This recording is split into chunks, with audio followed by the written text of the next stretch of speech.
салом алейкум бародаро. Дар Дубай ай тарафи Аҷман мерем ба Шарҷа. Дар такси шиштем. Як бародарум покистони будааст.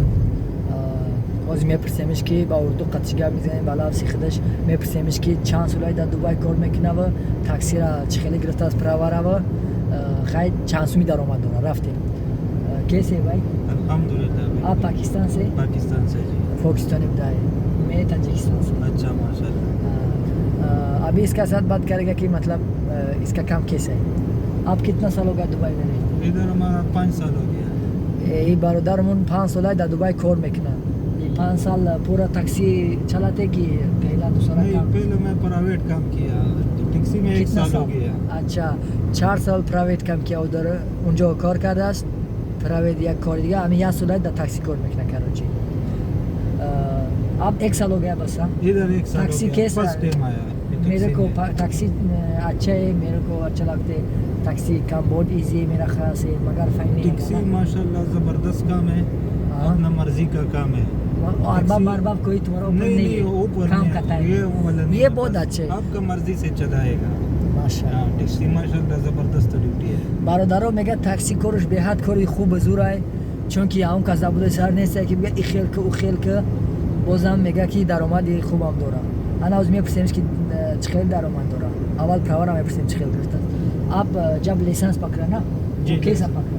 लाइसेंस में रसूल खेमा से पकड़ा। रसूल खेमा मालूम है? अच्छा रसूल खेमा मालूम है। आज रसूल खेमा एक जो दा हम रसूल खेमा आयम जल्द कितना खर्चा किया? लाइसेंस में तकरीबन 10,000 दरहम खर्च। 10,000 पूरा 10,000। बारोदारो मेगा 10,000 सोमन 10,000 दिरहम با تاجیکی خون 29-30,000 سوم میشه. रास्ता दस्त वीजे का अच्छा वो लोग देगा तुमको वीजा भी देगा, लाइसेंस भी ऐसा? लाइसेंस एक्स्ट्रा मिला वीजे के बगैर। अच्छा वीजा पहला टोटल कितना खर्च किया? टोटल तकरीबन 18,000 दरहम खर्च आया। 18 वीजा लाइसेंस पूरा। अच्छा फिर हर साल वो लोग वीजा बनाते तुम्हारा 2 साल बाद वीजा चेंज करते हैं। अपना पैसे से उसका पैसा से? नहीं ये कंपनी का फ्री वीजा है। अच्छा माशाल्लाह। बारोदारोی میگه که ویزای اقامتی $2 به پول میزنن که اولش 30,000 برای پرواز، 30,000 برای ویزا درست کنی، 60,000 سومون باید پیش پرداخت کنی.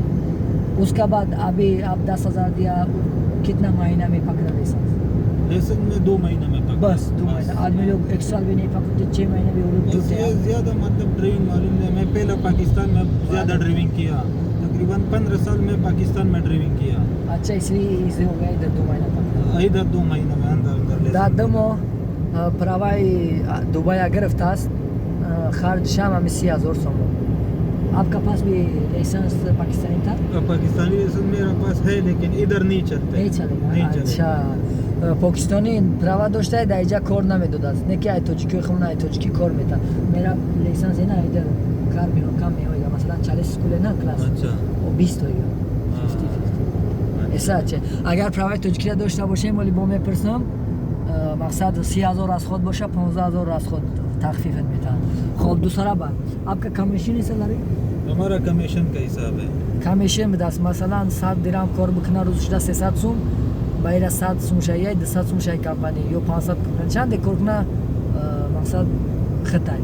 مثلا अब एक दिन में 500 300 200 काम करेगा कितना? एक दिन में 450 दरहम करेगा डेली। 400 हमारा सैलरी आएगा 30,500। अच्छा 3,500 3,000 आएगा। बारोदारो 10,000 सोमन ओइले की बारोदार दस्त अगर कि हम बाम कसम कोर करना मतलब कितना एक दिन में 400 एक दिन में 450 दरहम है। यार रोज 450 درهم کار کنی ترا ماهانه اولی که 10,000 سومون میشه، مقصد 12,000 سومونی برای کمپانی. خیلی رنگ هم تاجیکستان کار میکنی میتی بعد سر ماه میشه 10,000 میتی میتونن حقوق تا اولی تا سالاری تا مقصد انا 10,000 یا با چیکار میکنن یا ویزای 2 سال میکنن میتن ای طرف کمپانی یا با अपना रूम नहीं देगा ना, अपना खाना बना बस वीजा फकत वीजा में था।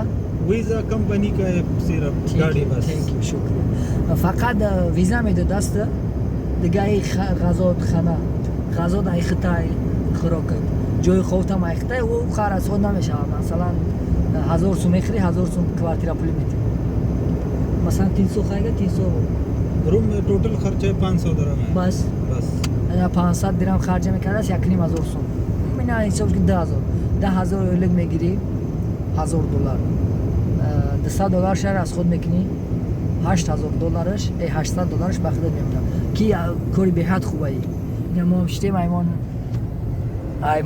20 درهم شده است 60 سوم ولی بر جای جو مکرمون نرسیدیم چلو تی که एक काम भी मेरा पसंद है मैं भी इंशाल्लाह एक दिन पकड़ेगा आप लोग का जैसा ये बनाएगा आप लोग को भी बोलेगा अगर तुम लोग का पास कुछ पैसा जमा 6000 10000 है अप्लाई करो अभी ये कंपनी टैक्सी में दुबई में बहुत है आपका अजमान शारजा कौन सा